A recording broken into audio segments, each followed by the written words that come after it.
You're listening to a Cult Talk Network podcast. File access granted. Welcome, all you believers, skeptics, idealists, and all those questioning the world around them. I'm Ty. I'm Bailey. And this is Cult Talk Conspiracy. File 009, our first episode back from Christmas. I know. Have you taken down your Christmas decorations yet? No. No. I'll take this down for a while. Yeah, I like having that tree up too much. Yeah. It'll be up till at least like this about halfway through January. I'd say I'll pull it down finally. Yeah. I like having my Christmas decorations up too much. I don't know. I take down like the Christmassy stuff and leave up the wintry stuff mostly. Okay. So it's honestly my excuse for being lazy and doing it in like quarters as the season goes on. Yeah. But yeah, no, not yet though. Not yet. Not 1 week after Christmas. It's still up.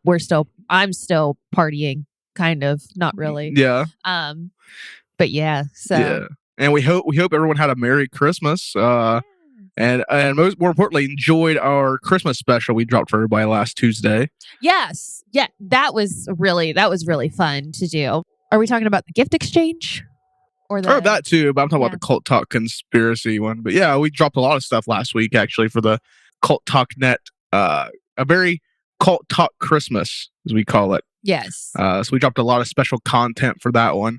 But yeah, last week we decided to try something a little special with the Santa Claus encounters. And that was a pretty cool episode to do, very different. Yeah, it was something that I'd never really thought of. And I definitely think Santa Claus is a cryptid. Prove me wrong. I dare you. Prove me wrong. But today we're here talking about Project Bluebeam, which I'm really excited about because I've come across in my research before about Project Bluebeam just here and there. So I'm excited to hear what you've brought to us today. Yeah, Project Bluebeam is something I've heard mention of here and there. Never really looked into it until now. Mm-hmm. I just knew, it's the holiday season. Mm-hmm. I know this deals with a lot of like biblical stuff. And I thought, well, what better time to do it than Christmas? Because, it's Christmas. So Christ Mass. So I figured might as well do it. Do this here because it'd be a fun way to kind of cap off the year. And it's a wild conspiracy. It really is. It's pretty unique. And I kind of took a little different approach to it. I wanted to really dive into like the origins of it a little more. Before we got into the actual conspiracy, but it's got some really crazy stuff and some really interesting ideas and like some controversial stuff in it as well. I love it. It's which I was kind of not expecting to find there, but the more you read into it, the more it makes sense when you start putting together all the people that are involved with it. So, but yeah, this is really the first time I've ever like delved into it. Oh, I'm excited. So in my house, we weren't allowed to write Xmas. We always had to write Christmas, like Christmas. Okay. So that was my experience with that. So I'm excited to hear this because I love hearing new ideas and whatnot. I'm very excited to hear that it's spicy. That's a part I wasn't expecting. Is. I'm excited. I'm very I'm curious and excited. Yeah, I'm pretty sure after reading through this stuff, I'm pretty sure Kanye West has probably dabbled in Project Bluebeam a little bit. It's got some of his ideology in it now. It was kind of weird. I didn't expect it to go that route, but it does kind of lean into that ideology. So that was kind of interesting.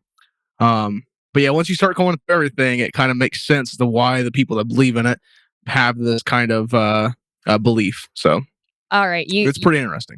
Okay, it's time. I can't take it any longer. Okay. All right, so we can get on to it here. Ladies and gentlemen, let's go ahead and let's crack open the case. It is File 009, Project Bluebeam.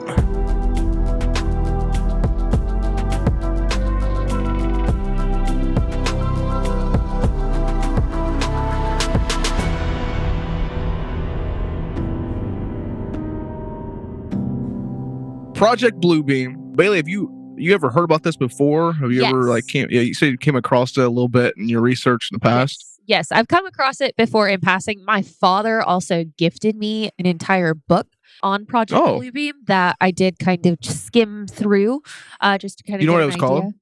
I have it here. Hang on. We're gonna take you with me. Okay. Yeah, I'm leaving the camera, but taking the recording equipment. Just so you guys Bailey's know. heading down to her library. I'm her heading to sprawling the stacks Epic of Library. tomes. So it Yeah. is by Dr. J. Allen Hynek, and it's the Hynek UFO Report. Okay. And it distills over 12,000 sightings and over 1,400,000 official Project Blue Book pages. Super cool. He handed it down to me. That's super Project excited. Blue Book. This is Project Blue Beam. Blue Book we covered at the beginning of the month. Or we covered last month at in the Real Men in Black. Okay, guys. So in real time, I promise I haven't had a stroke. I take my real estate national exam this week. So my brain, I've been studying like 2 hours a day for like the past 3 days on top of like normal life. So my brain is like a wee fried. A little different. The Blue Book and Blue Beam, they're a little bit different. I'm really sorry, guys. But if you like that, that's out there. Okay. So no, I have not. I know Hynek. I mentioned him in the Real Men in Black. So when he brought him up, I was like, I didn't know he really delved into Blue Beam. But that's not the book. So Blue Beam, I don't think you've heard of. No.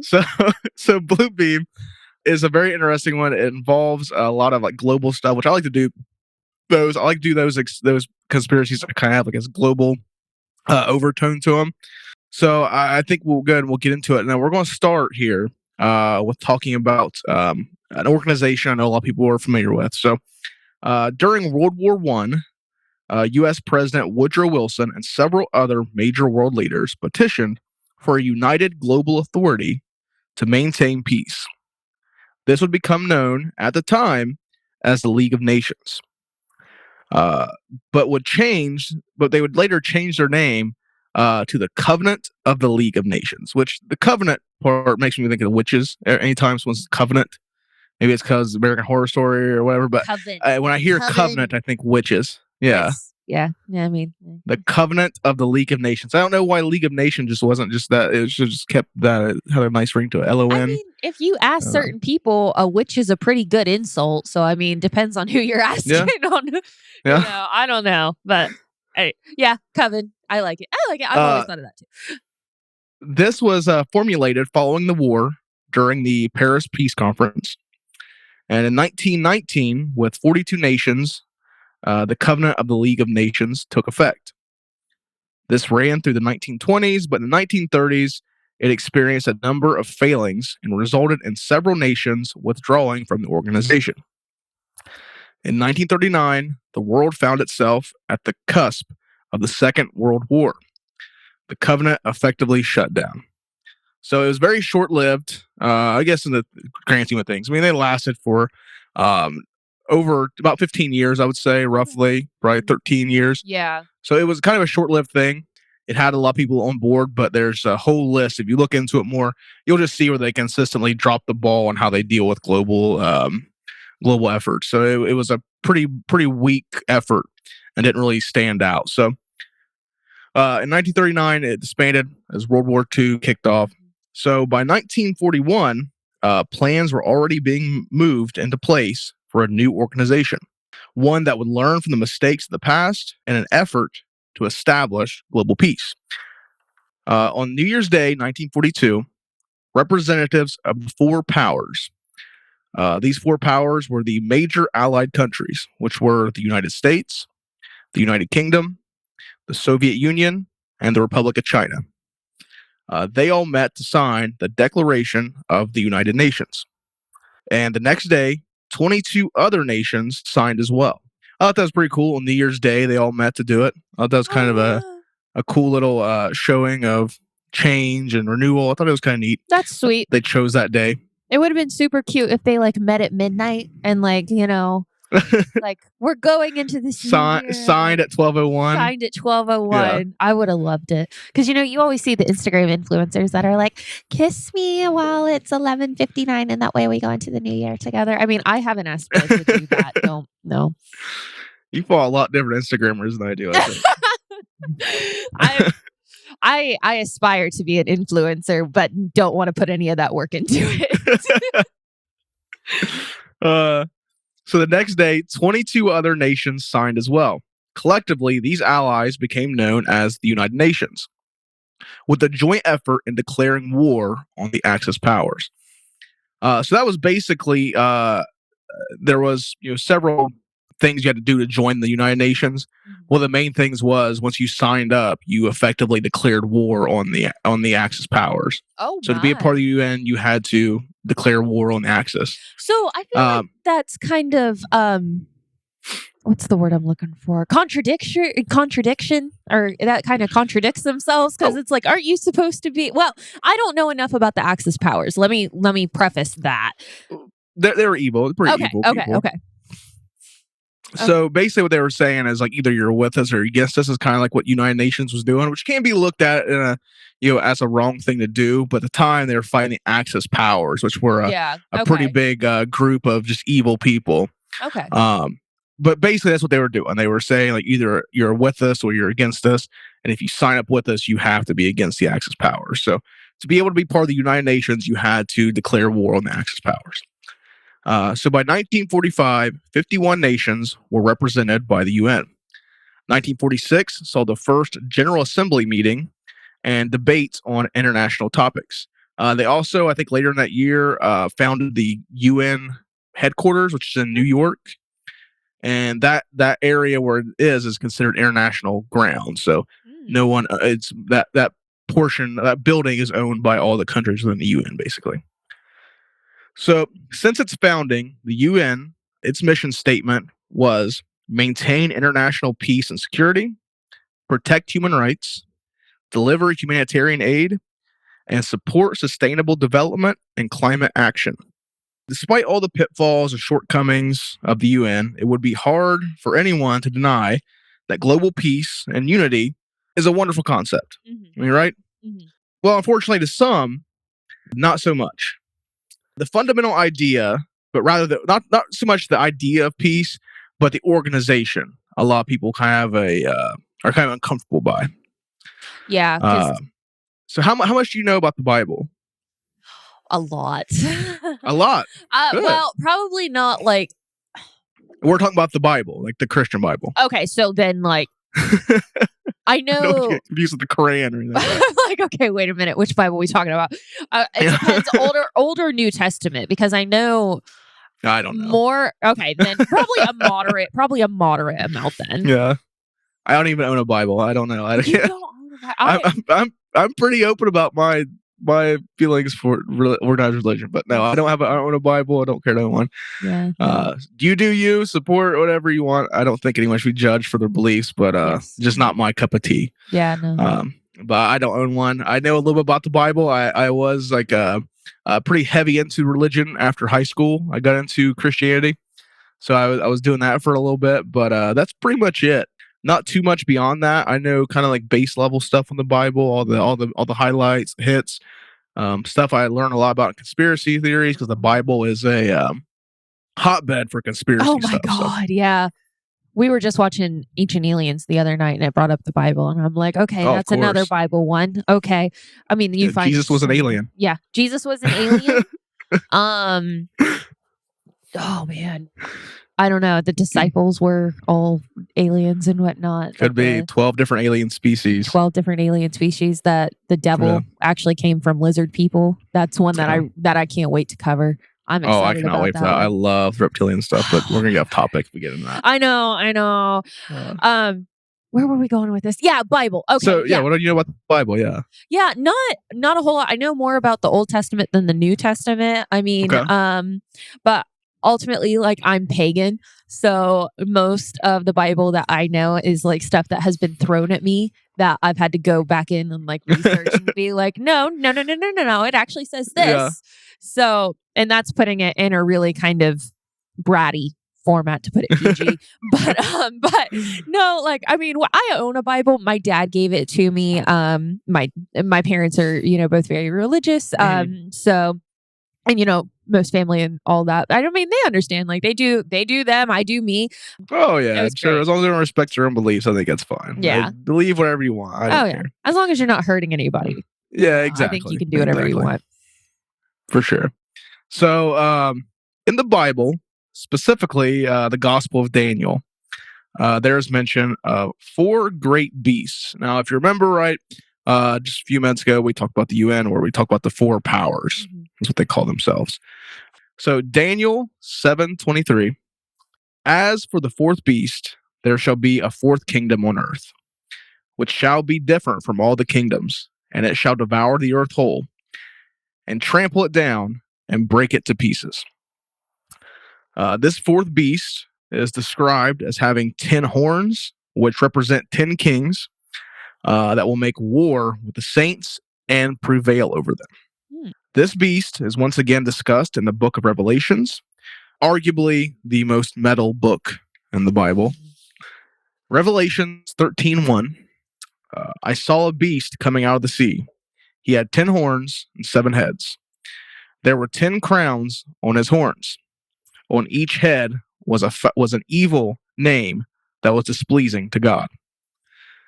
You see, some people draw comparison to these passages and the formation of the UN.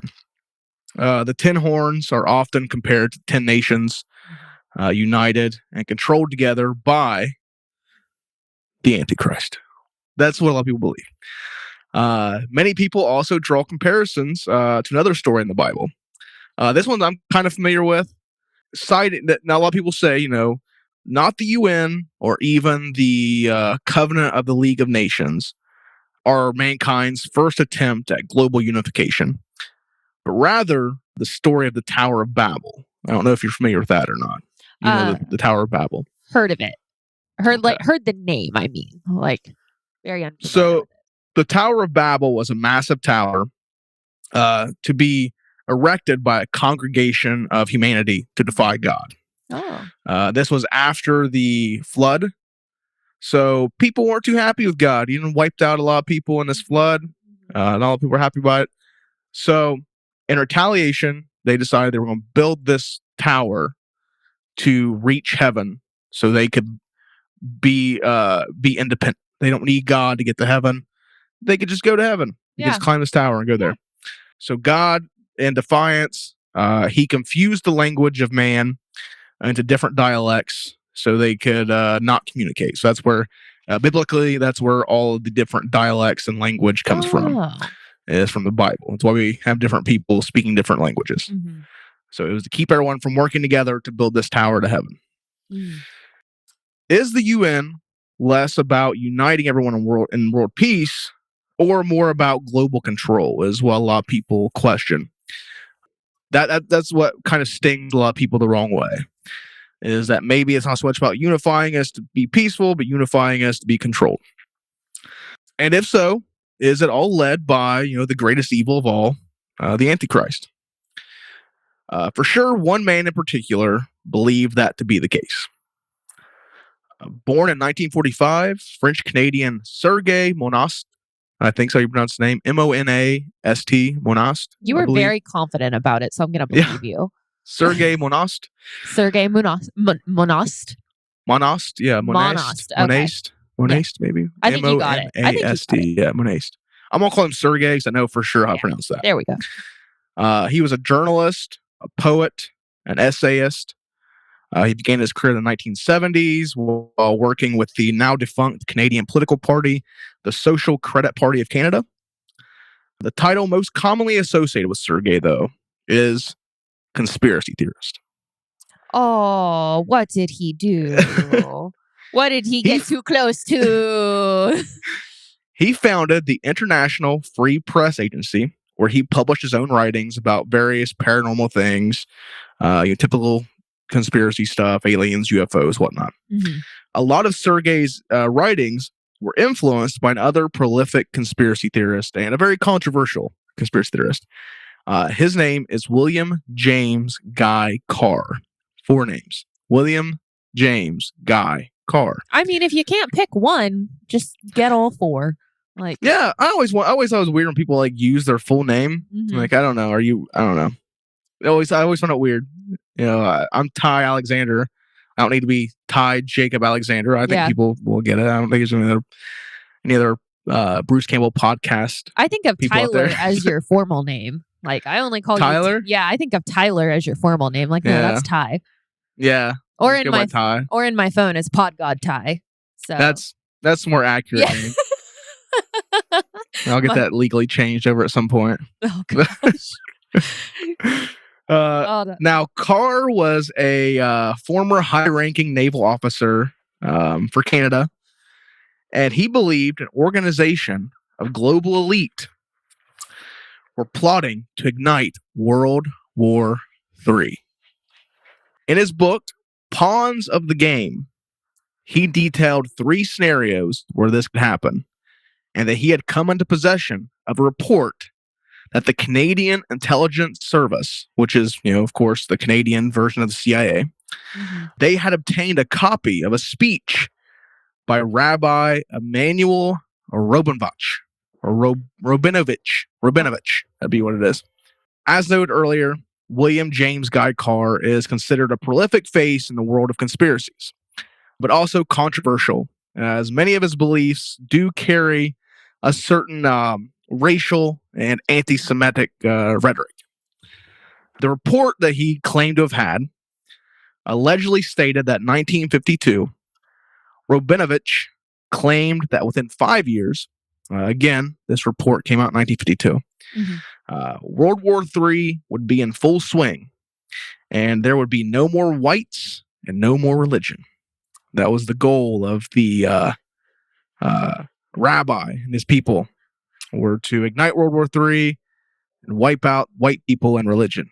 So claims William James Guy Carr. Now, this report, however, this never came to be, or there's no one to really back up this. So there's a supposed report that he came into possession of. Now, Carr is considered to be the father of the idea of the American Illuminati. He's basically the guy who came up with that concept. What we popularly know as the Illuminati. That is all the brainchild of William James Carr, or at least he popularized it and kind of made it what it is today. Right. And he was also accused, and imagine this, he was accused of maybe being a little bit anti-Semitic. So he does have a lot of things. He does hold a lot of ill will toward the Jewish people. His beliefs, not mine. Yeah. And he led a very pro-Christian, anti-Jewish campaign where he would implore his followers, he would tell his followers, people who wish to remain free can follow only one plan of action. They must support Christianity against all forms of atheism and secularism. So he's saying the only way you can truly remain free is if you fully back Christianity and everything that Christianity is. That's the only way you can have freedom. So this is the man that we now know is one of the main influences of Sergei Monast, and a driving force in him basically declaring war on the New World Order. The New World Order is the name that Carr gave to this shadow government, this group of elites. He called them the New World Order. Oh, God. Which is the name you still hear a lot of. I mean, it's the stuff that Carr came up with, as controversial as some of his stuff was, it's still very popular today. And I don't think a lot of people know like the backstory of it all. Like the New World Order and all that. Basically, he was implying that the New World Order was Jews. That's what he was. I would say what he was implying. And I don't think a lot of people understand that when they like go on these tirades about the New World Order, is that they're supporting this guy's beliefs that the Jewish people are controlling the world and basically the root of all evil. That's what he perpetrated. So I think that's something that a lot of people don't realize when they go off and talk about the New World Order. Well, I mean, like I said, it happens all the time, like with words and whatnot. Like, I mean, people like, I don't know, the mass majority, I suppose, like just decide what one meaning is going to be one day, and then the next, like it's totally okay, or it's totally like unusable, like you can't do it. Right. Like I can't tell you how many things like I have said on this podcast where I'm like, I don't know if I'm going to get in trouble for this, but and I mean, it's just, and a lot of that I think can be attributed to like people don't know the past behind it, or it's selective and they don't care about the past behind it, because what the pretty flowery wording is, or what the wording is matches the thing that I want it to be. So right. So I could see that, like, it's, people talking about the New World Order and whatnot. Like, you need to go read. research. Do your research. Please. Because like I said, I think that a lot of the stuff that a lot of his beliefs and his preachings and his ideology is stuff that I would almost bet money that Kanye West in his current, mental state is. I bet he's read a lot into into Carr, because a lot of what he says or that you can find online that he's saying is stuff that Carr perpetrated or proposed to be true. So I'd almost bet money that Kanye West is a fan of Carr, either directly or indirectly. Interesting. I'm not gonna lie to you. I haven't looked that much into Kanye West. I'm not the biggest fan of him.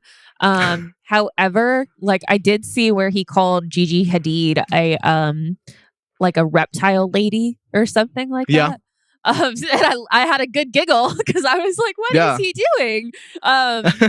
Like you're calling a supermodel. I almost feel like Kanye West could be an episode of Cult Talks Conspiracy, which I might have to dip my toes into. That would be interesting. I don't know if my heart can take it, Ty. I don't know if we have enough red yarn. I don't know if we have enough wall space. I don't know. You've got me questioning that one. That'd be interesting. We're gonna have. That would be nice. I've got ideas now. Shit, we're gonna have to do it. Fuck.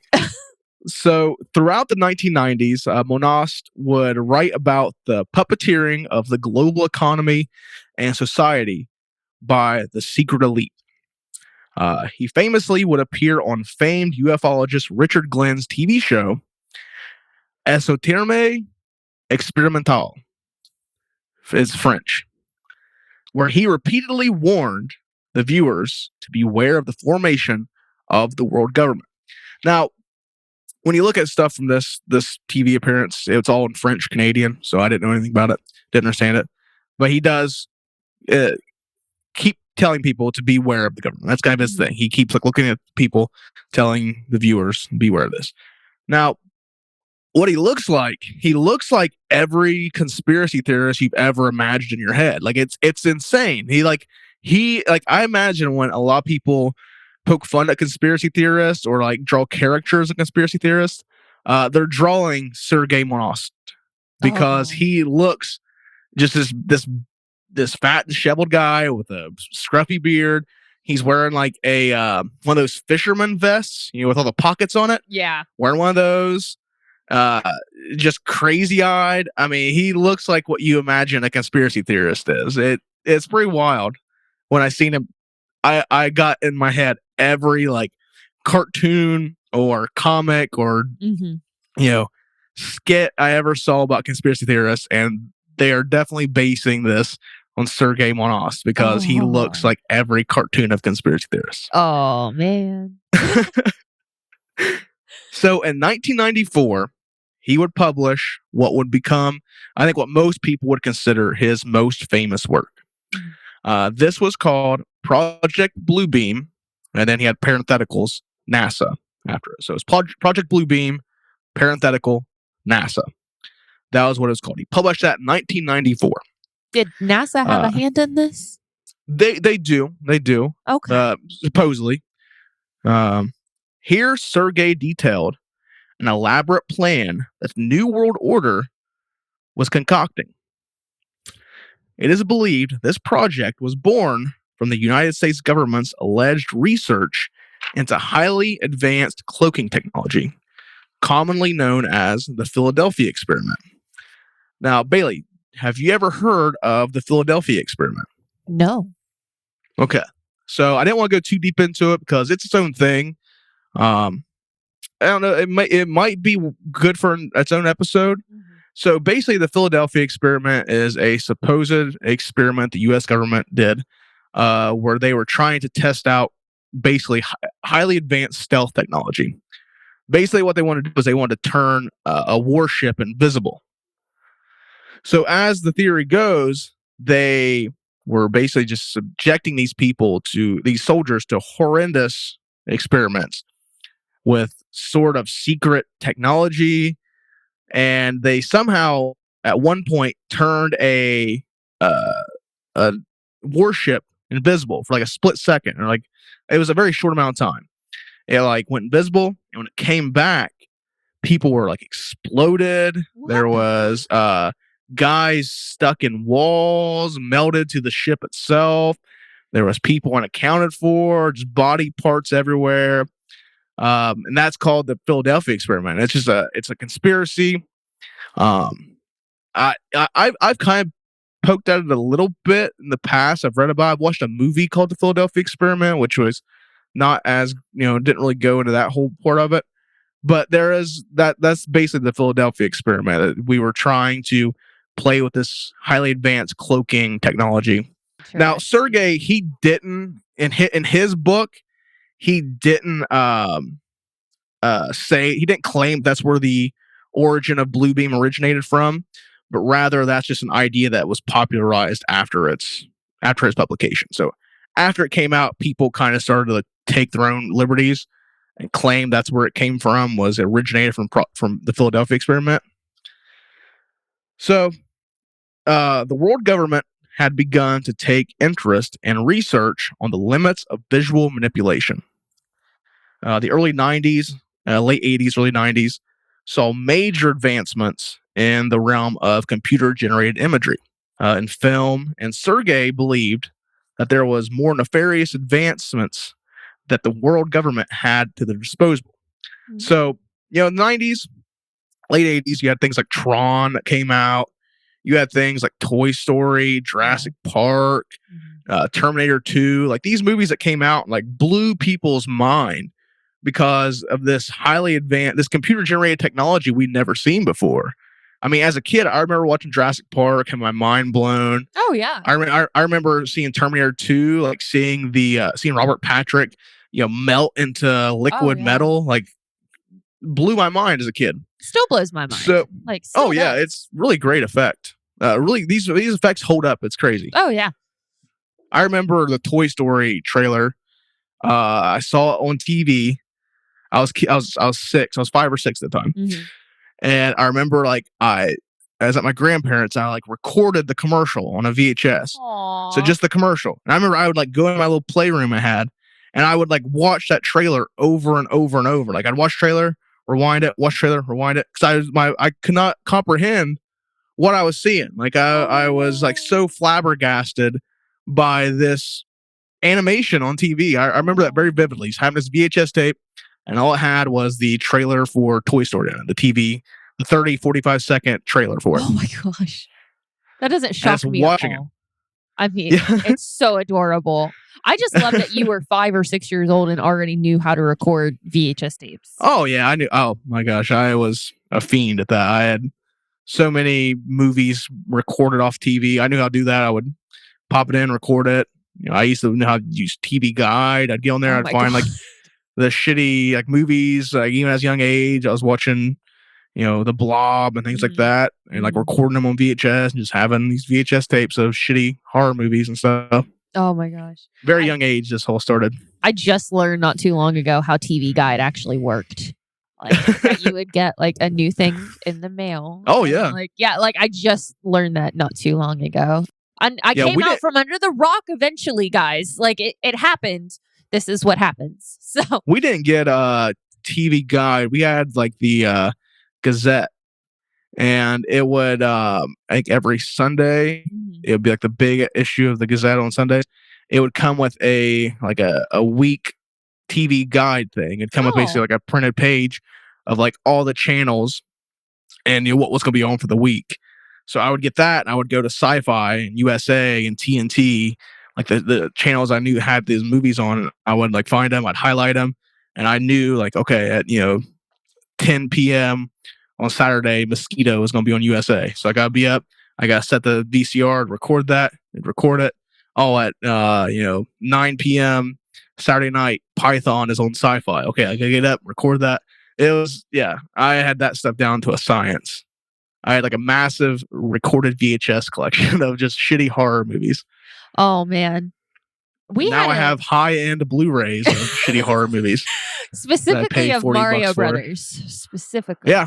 Lots of those. Well, I don't have a Blu-ray of that yet. The Blu-ray on that only got released in the UK. Oh, no. I don't have a Region B player, so until I get a Region B player, I can't get Super Mario Brothers on Blu-ray. We're just gonna make it a thing to where Tyler's mystic quest to the Blu-ray Mario Brothers. Like, we have UK listeners. We have people that isn't even my white whale, because I can order that offline anytime if I want to.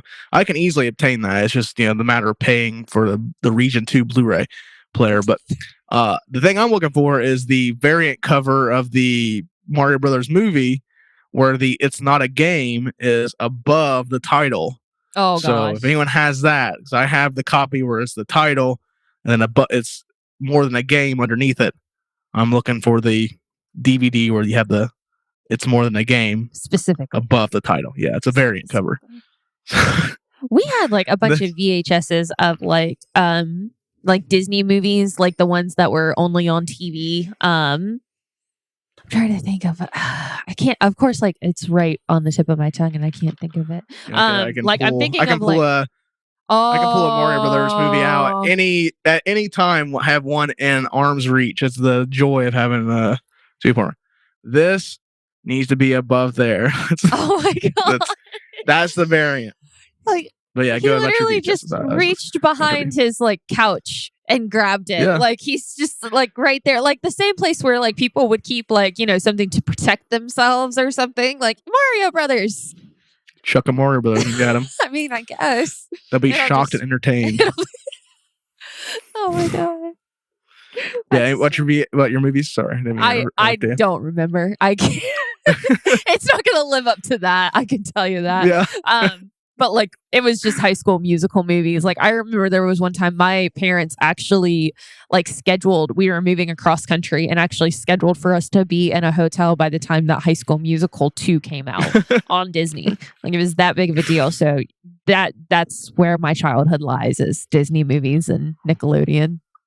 Well, this very wholesome conversation kind of derailed the utter terror and shock that is Project Bluebeam. So we'll rewind us back to Project Bluebeam, the 1990s, 1980s, massive gains in CGI advancement. I mean, we just talked about how much things like Terminator 2 and Jurassic Park, Toy Story blew our minds. I mean, that was kind of the way it was in the 90s. Like, I remember being on the cusp of all that, and a new movie would come out, and it was less about the movie and more about the special effects. Oh yeah, and that was kind of the way it was. That's when you had like the big Hollywood blockbusters became a thing, like Independence Day and Armageddon. Things like these were like these big effects driven shows basically on TV. On the movie screen, you went there to go see the crazy effects. Mm-hmm. So Sergey, he theorized that as much as advanced as those were, the government had far more advanced capabilities at their disposal. Mm-hmm. Using satellites orbiting the Earth, the New World Order had technology that would simultaneously beam the image of Jesus Christ to the entire globe. It was the plan. Project Bluebeam. It entailed the government, the New World Order, to basically surround the world, which at this time, satellites were pretty common. Mm-hmm. There was already a ton of satellites in the sky. So Sergey thought that what would happen was that they would use these satellites and this advanced technology they had to beam an image of Jesus Christ across the entire globe. So no matter where you were, Nepal, Australia, Idaho, Alaska, wherever, you would look in the sky and there you would see Jesus Christ. And this would be, with the help of NASA, this would simulate the second coming of Christ and unite all the world population under Christianity. With the world united under the Christian belief, it would allow the New World Order to use this technology to manipulate people into a single dictatorship. And who would sit atop this dictatorship? The Antichrist. It is believed that in the years following the publication of Project Bluebeam, that there have been tests or maybe even failed attempts at initiating the Bluebeam technology. I think one of the most compelling pieces of evidence for this, and something I've always found very interesting ever since the first time I saw it, there's this video from China. You can find it on YouTube. You can find it everywhere. And it was big news. So early 2016, there's this video that comes out from China of this like city in the sky above China in the fog, in the clouds. You see this city in the clouds. And it's clear as day. It's buildings, it's skyscrapers. It is a legitimate city in the clouds above China. So this comes out, it breaks the internet. I remember the first time I saw it being blown away. I'd been 25 at the time, and my jaw dropped when I saw it. And this video shows, like I said, a city in the clouds above China, and people in the scientific community, they would dismiss it as a very rare and complex mirage called Feta Morgano, which apparently is super rare, super complex. No one's ever heard of it. How convenient that it was caught on camera. And this would not be an isolated incident. You can actually look online. You can find several pictures and videos of things like this happening where the sky, you'll see clouds, you'll see a city in the clouds. So many people believe this is the technology that the New World Order has. They're maybe testing it out, or maybe they failed to get it to work properly, so it didn't take effect. So that's what many people use as an argument that they're testing this technology out. That would blow my fucking mind. I need to go look at this video. I can't wait to go look at it. It's crazy. It is crazy. To go see it. That would. So Jesus. Ben's listening in the other room, and I go Jesus, and he starts chuckling.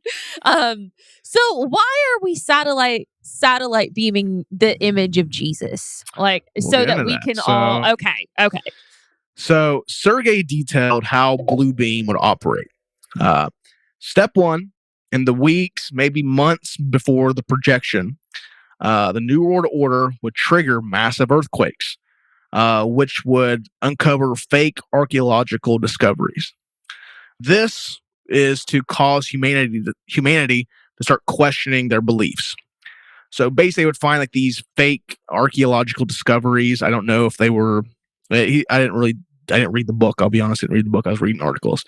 I don't know if it was like, oh, we found Christ's bones or something like that. Massive, big, impactful archaeological discoveries that would be uncovered in the weeks or months leading up to it. Step two, 3D images of Christ, God, and the holy prophets will be beamed into the sky all across the globe. And the general public at the time, early 90s, they wouldn't know what to think. I mean, this stuff was unfathomable. So this would, of course, cause a lot of people to question their beliefs. Be like, oh my God, like atheists and people of other religions. Like, if you all of a sudden see Jesus Christ in the sky and everyone else sees it too, that's going to make you be like, well, maybe this Christianity thing isn't such a crock of shit. Maybe I should get my ass to a church. Yeah. That's going to that'd be a crazy thing to see. Like, I could not comprehend myself how that would make me feel, like, to see that. It would be a crazy time. I mean, it would be a mind-blowing thing to see. I'd make you question a lot. So, step three. This one I thought was really interesting, and it made me want to read the book because I want to know more about this step. Because there's not a lot of information about it that I found in articles, but it's kind of crazy.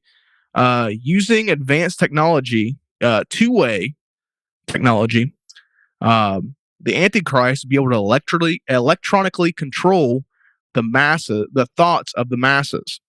So basically, using some kind of two-way communication technology, the Antichrist is going to be able to control our thoughts. Now, step four. They will enact technology to alter the weather, creating devastating storms. They'll crash the economy and even unleash a plague. At this time, humanity is in complete chaos. There's, Jesus Christ in the sky. And, everyone's poor. There's storms hammering us, constantly.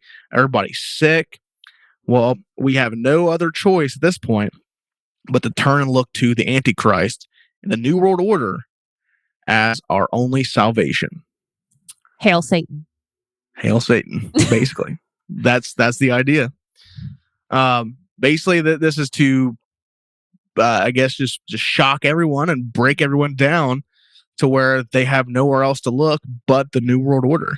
And at that time, the New World Order can then enact their, singular dictatorship, where the Antichrist is the end all be all. He's the king. He's the president. He's the one and only ruler, and everyone else is subservient to him. Oof. Now, I did find an alternate kind of theory to how this would all play out. There was a idea that maybe instead of using it to simulate a second coming of Christ, they would instead use the technology to simulate an alien invasion. Ooh. And basically do the same thing. An alien invasion, the world has to band together to combat the aliens, and then we're all under one control, and kind of the same thing. We all become subservient. I thought that was interesting. All very interesting. Now, some people believe that Project Bluebeam is in its final stages and could begin operation at any time. Basically, I don't like people that. really believe. Yeah, I don't like that. That does not make my soul happy. No. I need to be like dead and like gone. Lived a full life, had grandkids, dead and gone before this stuff can happen, because then it becomes scary. Yes. Well, luckily enough, the man who supposedly warned us all of Project Bluebeam will not have to bear witness to it. In December of 1996, Sergei Monost suffered a heart attack at the age of 51 in his home and passed away. His work still influences popular conspiracies today, and followers of Sergei believe his death to be suspicious. I knew it. The night before, I couldn't find much information on this, but the night before he passed away, he had gotten arrested for something and spent the night in jail. I don't know what it was. I couldn't find anything about what the charge was, but he had gotten arrested. He spent the night in jail. He got released. The next day, he goes home, has a heart attack, dies. He got suicided. So a lot of people believe that he was assassinated by a psychotronic weapon. Don't know what that is. Sounds fancy. Psychotronic weapon. What? Psychotronic weapon. I have no idea what that is. I don't even know what the term psychotronic means. I probably should look that up before this recording, but I'm not sure what psychotronic means. Psychotronic. Yeah. And they believe that it was done to keep him from looking further into the New World Order. So basically, he was getting too close to the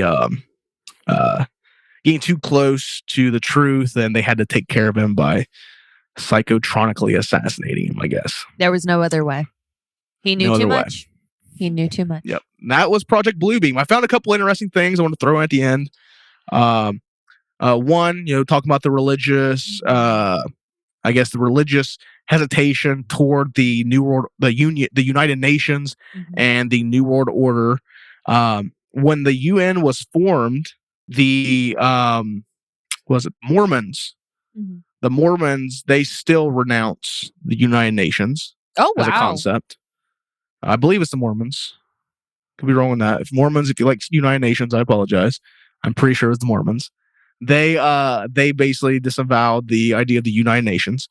And have you ever seen the movie Conspiracy Theory with Mel Gibson? I've never seen. I don't see movies. Like, all right, yeah. Yeah. I was hoping it might have been one of the 5, but I guess not. It wasn't. It's not a Disney movie. It wasn't one of the 5. I'm sorry. Jesus. But Conspiracy Theory is a Mel Gibson movie. Now I'm gonna watch it. I've seen it one time. I really want to watch it again because I didn't like it when I was a kid because it was like you hear conspiracy theory and you think aliens and all that stuff, and it's not. It's like a government conspiracy thing. I really want to watch it again, but people believe, now this isn't anything you'll find. No one said it. The writer hasn't said it or anything like that. But people believe that the main character of Mel Gibson is based off of Sergei Monost. Oh, I guess no, I want to watch parallels. So people believe that to be the case there. I mean, you had me at the title. You grabbed me with Mel Gibson, and now all of it, I'm like, yeah, well, that's going on the list. We need to do like a movie day up. Yeah, I think that'd be fun. Yes. We should do like a movie episode of Cult Talk Conspiracy sometime. I think just to kind of test the waters. That'd be a fun one to do. Yeah. But yeah, so that was Project Bluebeam. I love. From what I could find. I almost said I love it, but then I was like, never mind. Don't love it. Don't love all of it. So I'm still stuck on the satellite vision of Jesus. Not that it's a bad thing. I mean, Jesus was wonderful. He did great things. So we've read. And like, I just. Like, I So don't know. basically Like, what if they you want- don't, like, my thing is like the people who like don't know who Jesus is. Like, how are you going to like, you know? Well, that would be a way to convert them, I guess. I Yeah. imagine. 'Cause, I mean, if you see all of humanity is seeing this one being in the sky, you got to honestly think that it's a powerful being.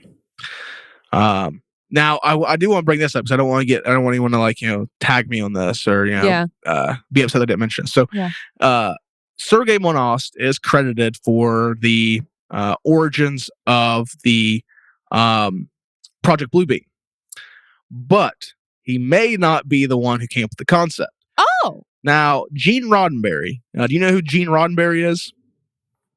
He is the creator of Star Trek. So Gene Roddenberry. my dad's gonna be so mad. Oh, he's so angry right now. Oh, I felt that one go up my spine. Gene Roddenberry, he, the original Star Trek series with Kirk and Spock. Now it spawned movies. You had Star Trek the motion picture. I think there was like 5 or 6 movies of that in that continuity. So he had originally wrote a script for one of the films called The God Thing. Oh. Now later in the Star Trek movies, they do explore like the origins of God and creation, all that stuff.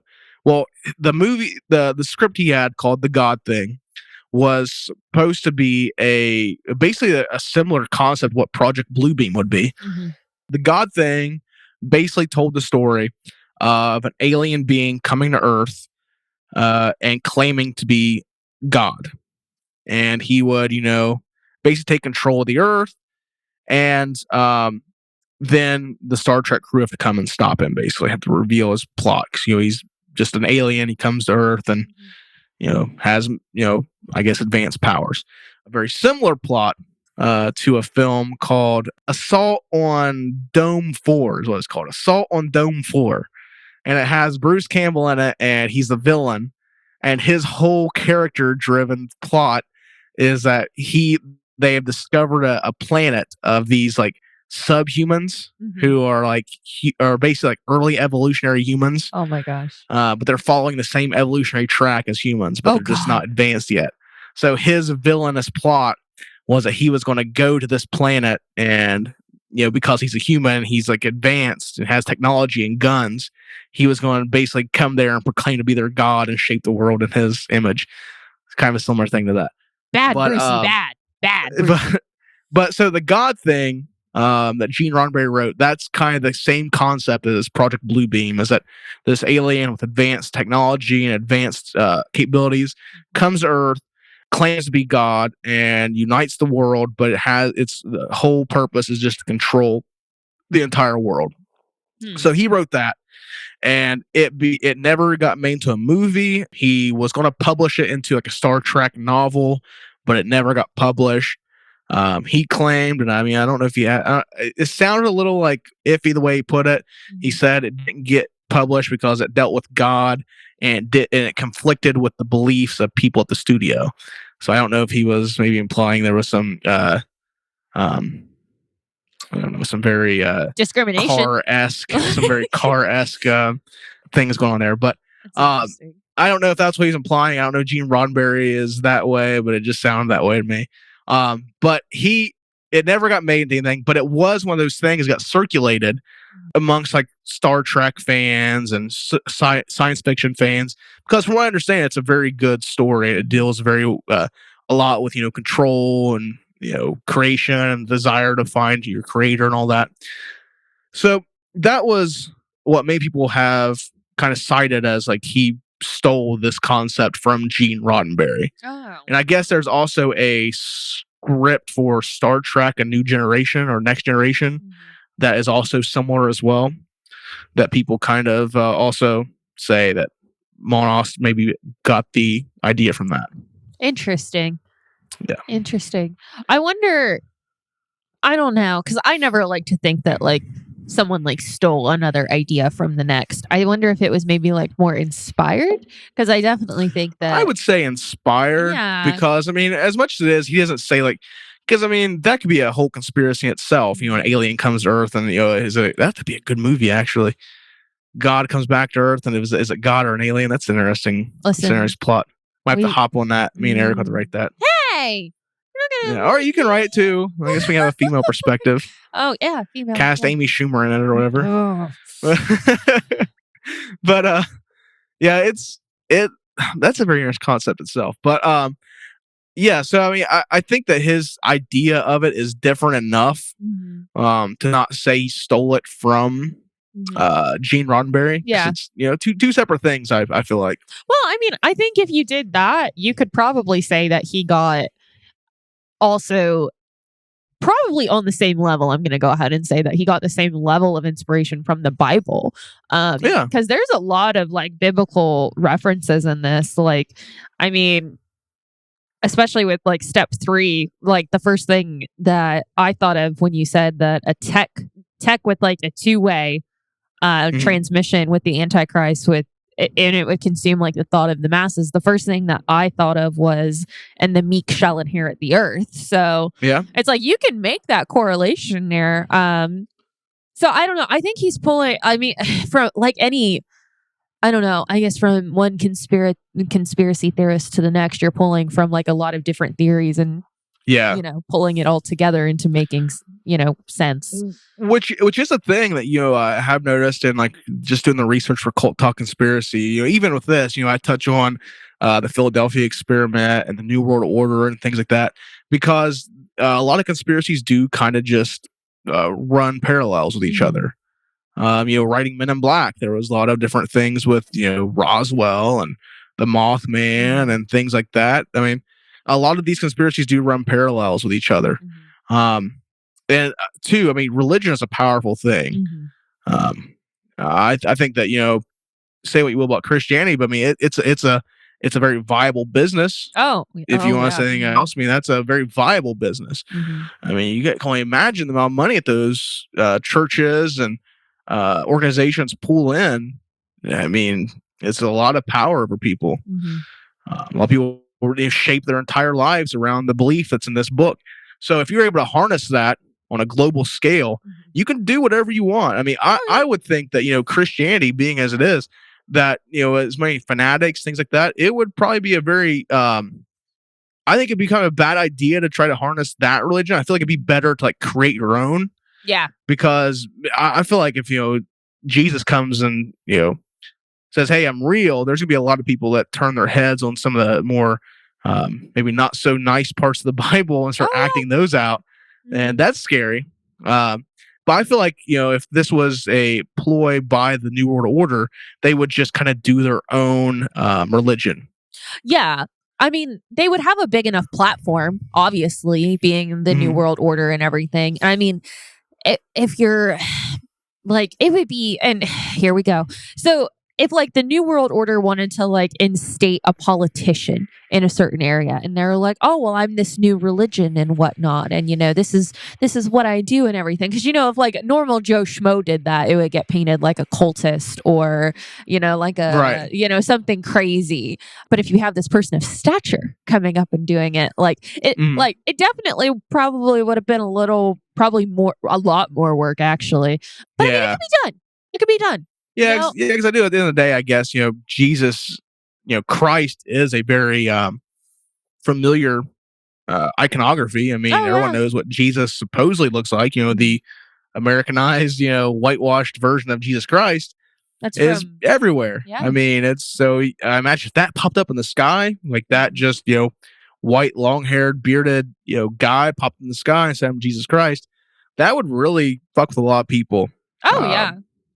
I don't know. I think that'd be a wild thing. I don't think it would go as smoothly as maybe Sergei Monos laid out in his book. I think there'd still be a lot of retention, even on the side of Christianity. I feel like a lot of Christians would probably even be apprehensive about the idea of it because I'm pretty sure like the second coming is laid out pretty well in the Bible, so they'd have to keep pretty straight to it.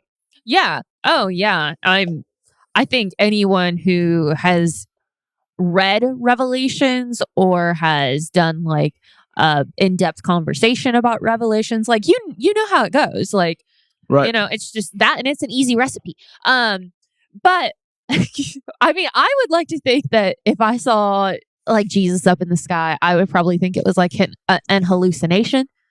But Mhm. honestly, let's be real with, my religious background and everything. I'm going to think I'm going to die. And then I'm probably going to have a heart attack and actually die. Yeah. But at least for a split second, I think I'm going to heaven. So, but that, and like, I don't know. I want to ask you, what do you think would be worse? The public's reaction to, or like a mass reaction, I should say, because we're talking globally here.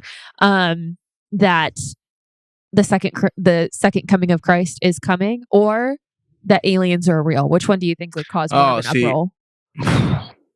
God, I feel like with the Jesus has come kind of thing, it's like everything stops. I feel like everything stops. We're all turned to this one thing. It's like, oh shit, Christianity's real. I guess we have one book that tells us how to live. And I think that would kind of stop. Now, aliens are real. That raises all kinds of questions in like defense and science, scientific progression, the science books, educational reform. There's a lot of things that come into play with if the government was ever to say there's aliens. I think that's a lot of, there's a book I've read. It's Disclosure, Undisclosed, I think that's what it's called, maybe. After Disclosure is what it is. It's a book I have. Now it talks about like what would happen after the day after the government says, "Hey, there's aliens." There's religious questions that would get posed. Where do aliens fit in the Bible? Where do aliens fit in, science? Where do aliens fit in, the curriculum of education? A lot of things. So I feel like if they were to say, "Hey, there's Jesus Christ," Jesus Christ is kind of already integrated into our lives, whether we want it to be or not. Yeah. It would be just a thing. Like, okay, everything stops. And now we know that we just follow this one thing. Interesting. I would imagine you'd have like a lot of like fights and rioting. Oh, for sure. And just that's what I mean. Hysteria.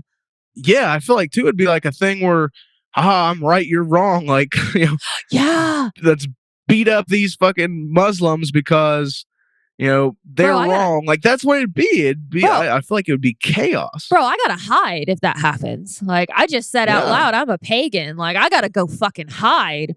Right. They're gonna put me up on a stage. That's what I mean. It would be just chaos. I don't think it would go as smoothly as the New World Order. I think there's a lot of flaws in this plan.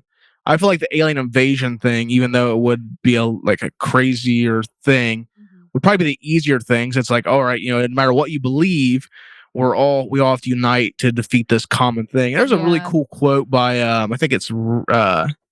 I think Ronald Reagan says, he often thinks about what would happen if if our world was under threat by an outside force, how quickly everyone would come together to defeat it, or have to come together to defeat it. I think that's always a weird thing I thought he said, and maybe an implication that at some point we'll have to unite under a common threat. But that's just me always reading into that. I found it to be a very interesting comment. But yeah, I don't know. It seems to me to be a flawed idea, a very not well thought out concept.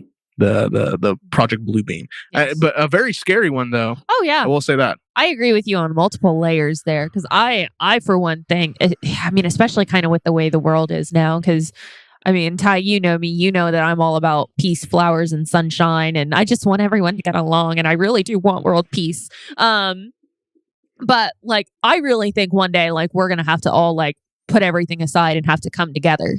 I really think ultimately, like, that's what all of this like nonsense and negativity and clashing right now is kind of leading up to, is like, okay, one day, like, we're gonna have to come together. I agree with you that it's not the most sound theory, that's for sure. It's scary as all hell, especially when you tell me like they're ready to do this at any point in time now. Like, yeah, like Jerry's gonna go get coffee and then we're gonna end the world. Okay. Yep. Like, And I mean, as far as it goes, I mean, I think that on a smaller scale, that politicians and this new world order, if there is a new world order, they've been using like the name of Christianity to kind of shape things as they want them. Anyways, I mean, you all the time see like these politicians will use take the Christianity angle, the religious angle to help their platform. Then, in the day, it turns out they don't really represent that at all. right. It's just an easy way to get to people's hearts, and Christians that make up a large part of our country.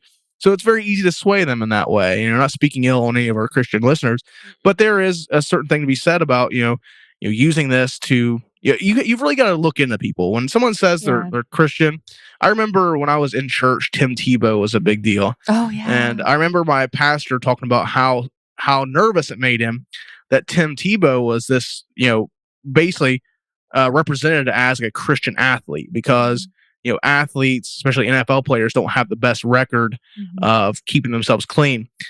So he talked about how nervous it made him that Tim Tebow was such a high-profile Christian athlete, because the day he messes up, it reflects on the entire world of Christianity. Yeah. And so I think people need to really look into their politicians and those people that use that take that angle, because not everyone is true to that. A lot of people are using that as a thing, and it's a known thing to do at this point. I feel like, I mean, it's a publicity thing. Like, well, let's say you're religious. Oh yeah, let's say I'm religious. I love the Bible. Yeah, and people are like, oh, he's a Christian guy. Yeah, they'll sympathize with me more. Like, exactly. Like, oh well, he. And I mean, I don't want to down like any true Christian believers and whatnot. No. And like, I quite frankly find that kind of shit insulting, because that's a religion. Like, that's somebody's like life they dedicated themselves to. I've known people in my life who, have said that like Christianity and God like saved their lives, and have proof to back that up. And like, I believe them. Like, I mean, just because I'm, for sure, just because I'm different than they are doesn't mean that I don't believe that they believe in their God. And right to the point, it's disrespectful. It's disrespectful to pose as a religion that you're not just to get points. Yes, and I feel like it happens a lot. And I feel like that is, that's kind of the base idea of this Project Bluebeam. That's the base idea of it on a grand scale. Is that the global elite is basically going to try to use the facade of Christianity to unite the world to be controlled by them. I mean, that's kind of the idea of it. So I mean, it's like I said, there's a lot of aspects to it that logistically I don't think make a lot of sense. No. But it's not a bad concept. I mean, it's definitely something to be worried about, because I mean, I think that would be kind of a thing if like Jesus did come. I mean, I think a lot of people would probably like question that as like, is this really the guy, or is this a thing? If I read tomorrow, if I click on Facebook tomorrow and I see that real Jesus has come back, you bet for damn sure I'm gonna have some fucking questions. I would hope you found out about before you went on Facebook. I'd hope you've heard about. Hopefully, you weren't just like, I'm not believing this until I see it on Facebook. I'm not leaving. It's got to be Facebook official. Man. I'm not. Yeah. If I don't see it on Facebook, it's not a thing. I would think you would hear about it from other outlets. Assuming people aren't banging on my door trying to burn the stake. I'd imagine you'd hear it at least on the group chat. Like before that, I mean, it'd be one of those things. I don't know. But maybe they'd probably be more welcoming. Like, converts, come with us, and I'd be like, just don't kill me and I'll do whatever you want. You would hope but then too, that's a way that the New World Order could spin it. They could use it as kind of a genocidal tactic of like, I'm Jesus, kill all the non-believers. Like, it could turn on if they wanted to like incite the world into war, they could do that. I mean, they're posing it as the Antichrist, so I mean, it's the literal Antichrist. Like, I mean, we literally use that as a verb sometimes. Like, it's, oh my God, it's just pure evil. So, I mean, it could, they could do pure evil shit, but I don't, exactly. I want to know who is manning the Jesus satellite. NASA. There's someone at NASA who is. Which I don't know. NASA's funding got cut pretty bad. So I don't know if. Did Jesus satellite monitor get fired? It might, that might be. I wonder if that if that position got cut, because I know Oh a my lot of NASA stuff got cut. It might be Elon. Elon might be doing it now. It might be a SpaceX project. Elon's doing it. Elon Yeah. Elon reinstated the satellite Jesus. There we go. It might have got transferred to the SpaceX. We don't know for sure, but hashtag Elon satellite Jesus. Yep. Yeah, might be. Oh my god. But yeah, so that was Project Bluebeam, and that's an interesting one. If you go down the rabbit hole, just be aware you will find some very anti-Semitic stuff in there. Oh yeah. Because I was not expecting, especially William James Guy Carr. I think he got I may get his four names mixed around, but Carr, very, very anti-Semitic. I would not even hesitate to say a little anti-Semitic. He's very anti-Semitic when you read his stuff. It's very anti-Semitic, and he does. It's interesting to find that he's the father of the Illuminati and like the New World Order. Like those are the concepts that he created and popularized. I had never looked into that, so that was cool to kind of throw that in here. I wasn't sure if I was going to include too much in it, but I think this was a good way to kind of knock two birds with one stone with the New World Order and the Project Bluebeam. That's awesome. I had a lot of fun. I was scared. I was enraged. I'm a lot of things right now. I'm very concerned for the satellite Jesus. I think the main thing to take from this, and this goes with all conspiracies, because Project Bluebeam, it's one of those things too. You can read into it and you can find, oh wow, this is it makes a lot of sense. Mm-hmm. But that's kind of also the cautionary tale of it too. It's like, don't just take things for face value. I mean, you really got to do your research on stuff. I mean, with anything you read on Facebook, or like you said, politicians who will use they're basically doing the same thing. They're kind of blue beaming themselves by making this projection that they're representative of Christ, and they're playing on people's emotions. So I mean, you got to do your research and make sure everything's on up and up before you let your emotions get in the way. Yeah. Because that's just going to make you easier to control. So absolutely. Yeah, you gotta. My motto is always try to think first, feel later. Yeah, that's so good. Like think of the facts first. Think of what's actually happening and what's actually being said, and then you can feel about it later. What's important are the facts. Right. Yeah, because there's things in my life too where I'll surface level, I'm like, oh my god, that's fucking awful, or yeah, that's fucking great, and then you read into it, you're like, maybe not. It's easy at a surface level, let your emotions be like, oh yeah or no, and then you look into it and you can kind of see things make sense and they contradict the way you maybe thought they were. So I mean, you can't take things at face value. I think in today's world, everyone's way too quick to do that kind of stuff when they read a story about somebody or an article. People like to make fun of people on the right for doing that. A lot of people on the left do it too. So I mean, it's a human thing. It's a thing that all of us do. Yeah, you gotta be more careful about it. Oh yeah, absolutely. And if you see Jesus in the sky, don't jump to conclusions. Yeah, don't have an automatic heart attack and die like I would. No. Just I don't know what. But there we have it. To be honest, Project Bluebeam. In the can, file 009, our last episode of 2022. Oh my god! But you aren't going to have to wait long, because we are dropping a very special New Year's Day episode. That's coming to you Sunday, January 1st. So you don't even have to wait a whole week to hear it. You're getting a lot of cult talk conspiracy here lately. I think this will be the fourth episode in a row next week. Oh, Sunday. That'd be the fourth episode in a row.